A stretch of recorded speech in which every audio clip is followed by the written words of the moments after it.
Tulad ng maraming kabataang Pinoy sa Amerika, mahilig si Ogie Gonzalez sa rock music.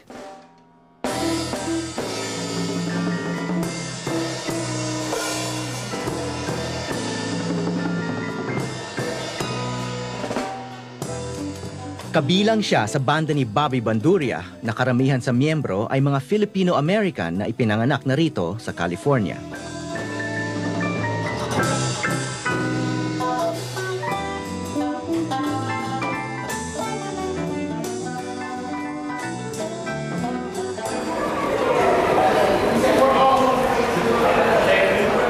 Ngunit tulad din ng ibang Fil-Am dito, may ibang hangarin si Ogie. Musikang Pilipino na hindi hango sa kanluran. Minsan, sa estasyon lang ng tren siya tumutugtog, kasama ng mga kaibigan niyang Pinoy.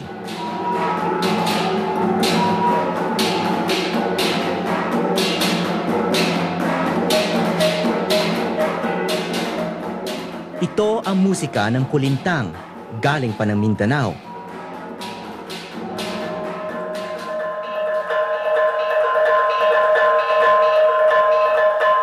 Miyembro si Ogie ng Palabunian Kulintang Ensemble na pinungunahan ni Danongan Kalunduyan o Danny, kilalang maestrong tubong Maguindanao.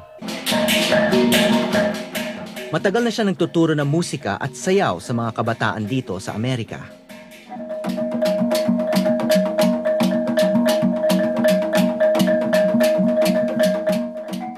Kung saan-saang nagtatanghal si Danny at ang kanyang grupo, madalas para sa iba't ibang lahi.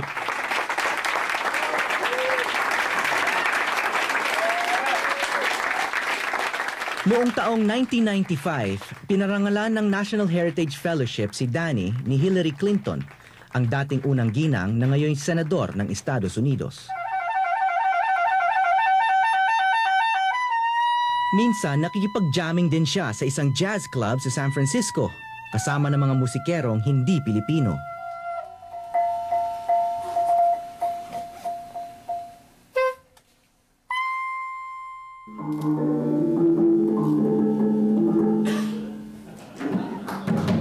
Isa sa mga naturuan niya ay si Royal Hartigan, isang kilalang perkasyonista at dating Peace Corps volunteer sa Pilipinas.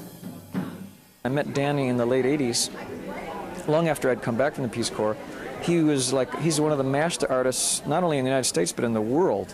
Authority, scholar, lecturer, teacher, and performer of this great and ancient tradition. Karamihan sa mga diehard na mga estudyante ni Danny ay itong mga kayumangging Amerikano, tulad ni Caroline Cabading Isidro.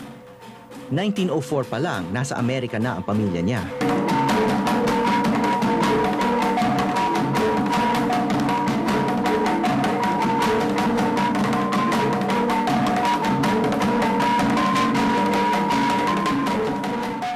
A part of me growing up as a Filipino-American was being angry at that adapting, you know, whether it's to the Americans, whether it was to, you know, Christianity, whether it was to the Spanish. This was even pre-Islamic, and this art form, and that was just really important to me. It was like a sense of who we were originally, before we started compromising, before people started taking things away from us as a people. When Magellan sent one of his men to meet with Lapu-Lapu in Cebu, you know, it was this music, according to the history, yun ang tinugtog para ma-entertain yung mga bisita na mga Kastila. Bagamat natutuwa siya sa interes ng mga taga-Amerika, nababahala si Maestro sa nangyayari sa Mindanao. Has the armed conflict in Mindanao had any effect on the practice of this music and art?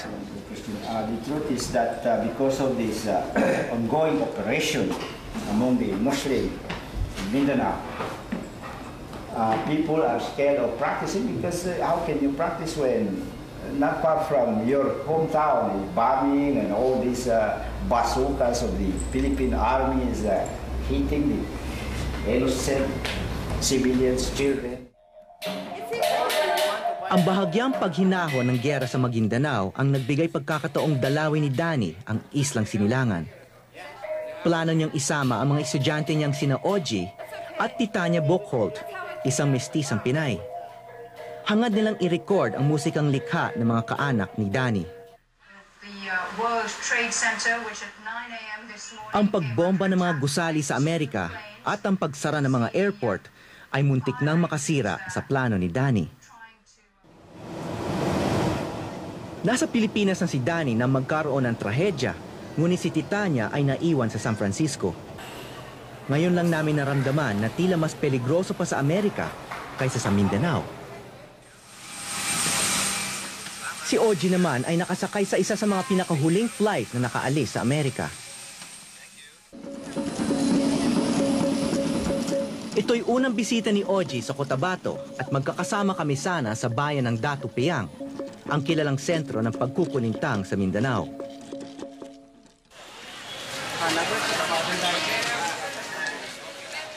Sinalubong kami ni Danny at may hindi magandang balita. May 2 pamilya nagbabarilan sa Datu Piang. Hindi na raw kami matutuloy doon. It's not good for us to go there at the moment.